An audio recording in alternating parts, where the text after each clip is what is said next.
Hello, my name is Von Steinstra. I'm the president of the China Speakers Bureau, and today we talk to one of our more prominent speakers, Zhang Lijia, who has published in January 2017 a novel on prostitution in China. And apart from that, you should read that book. It's really excellently written. She did a lot of research, and so we're going to discuss with her today how did she do her research, and what problems did she encounter. Zhang Lijia, welcome here in the hangout of the China Speakers Bureau. Can you tell us a bit, how did the book started? How book started? So all started with the deathbed revelation. It's actually 20 years ago, in front of my grandma's deathbed, I learned a long-kept family secret. My grandmother was a prostitute in her youth. Of course, you can imagine I was shocked. My mother then explained that her story and my grandma became orphan and then was sold into prostitution. So ever since then, I become fascinated with prostitution. And as I always wondered how my grandma coped with her life inside her brothel. And at one point, her brothel was called Spring Pavilion. Its front always lit by red lanterns. So that's how the whole thing started. And then another time, after a few years after that, I went to a reporting trip to Shenzhen. I walked into a salon once hoping for a haircut. One of the girls told me they couldn't. And then I looked down and I realized there was no hair shaving and the girls was wearing very revealing clothes. So they dawned on me what kind of establishment it was. You know, in China, many hair salons, such salons, all the front for Brussels. I was in Shenzhen, known as China's capital of sins. That's where the novel is set. Yeah, well, in China you have to be blind not to see prostitution. It's in a lot of places. When did you start to look at it in a more professional way? What did you do, and how did you set up your research? So that's when at this I walked into this hair salon. And I started this with the girls, and they're all migrant girls from poor countryside. They were all poorly educated, unskillful. And so I just kind of curious, how did they end up there? Well, they left the village. Of course, they dreamed about the life, a good, wonderful life in the city. And also just curious how they reconciled their conservative upbringing in the village and their profession. So that's how, and then I just thought that this could be, this subject of prostitution could be a very interesting way to explore China, the tension, social tension, explore the rural-urban divide and the growing income gap between men and women. So I started to write a novel, and I'm very aware that middle-class urban existence is very far removed from those prostitutes. Most of them are, originally migrant workers. So I need to do some research. I interviewed many girls, and I tried to make friends with those working girls, but it proved to be very difficult because those girls, their life very transient. Yeah, they must not have been very eager to talk to you. How did you convince them that they should talk to you? Well, I try to, each city I go, I go to the red light district, and I visited the massage salons and things, and I tell them honestly I'm writing a book, and so sometimes they will talk to me, and so I interviewed lots of prostitutes and I try to make friends with them, but their life is so transient. They move from one massage salon to another, they move from one city to another, or they change their phone number, or they vanish. So then I decided I need to every detail, I need a deep reason how they feel, what they eat, what they keep them going. So I managed to work for NGO dedicated to help female sex workers. So in this way, I spent tons of time with them and I got to know them.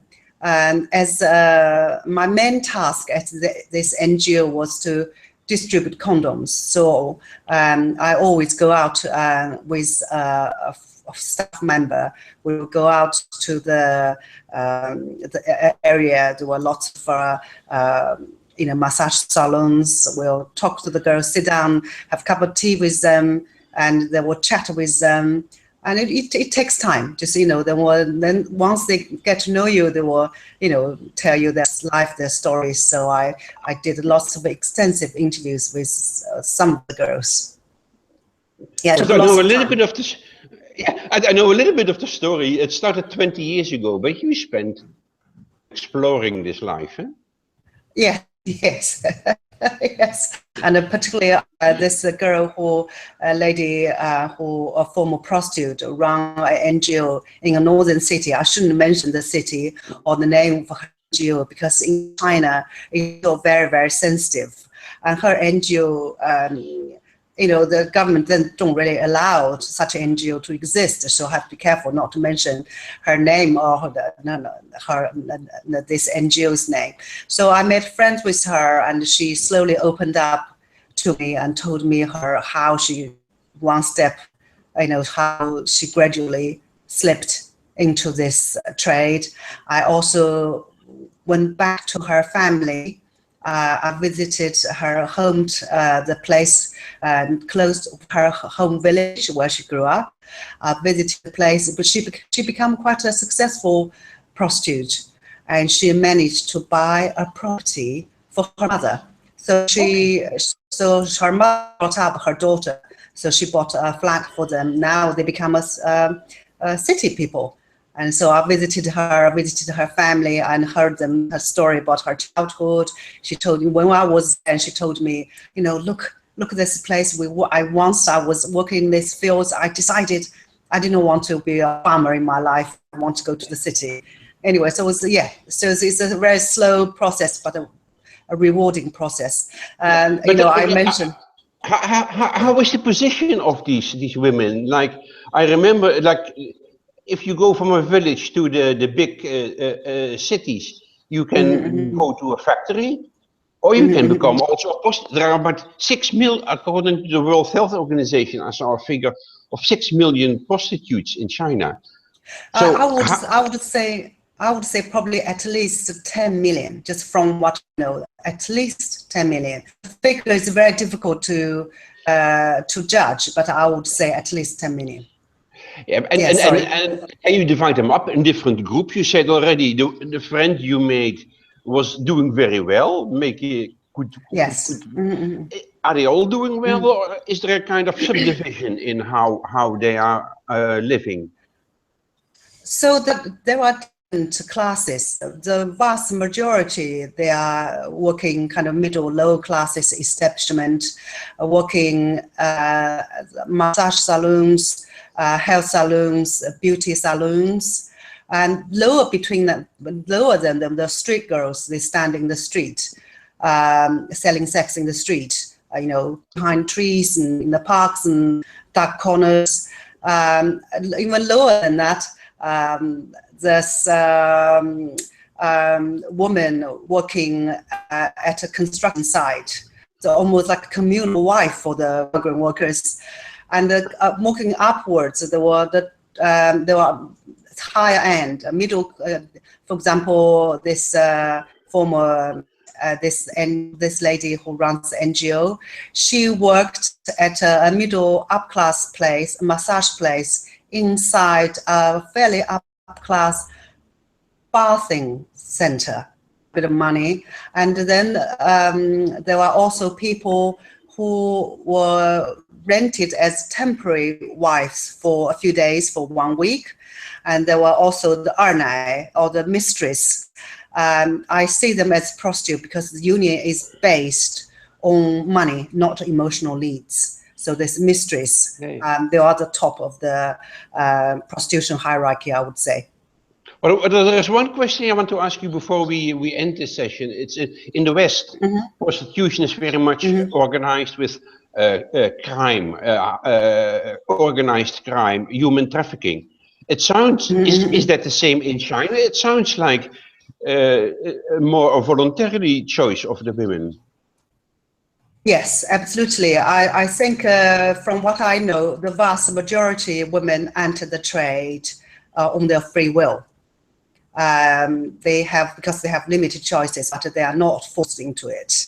And there were cases of women being trafficked, sold, but the government had a crackdown. So there is a small percentage, a very small minority. And also there are pimps, but they are the controlled situation. Girls are controlled by pimps that are also quite small. There are mama-sans, you know, they are like more this moment, mama-san, they more likely serve as managers, manage girls, and but the women overall, they are not forced. I think, Lijia, this is a nice cliffhanger for the next session. I think, but thank you for now, and we'll come back to you, and people have to switch to another session to hear more about your exciting stories.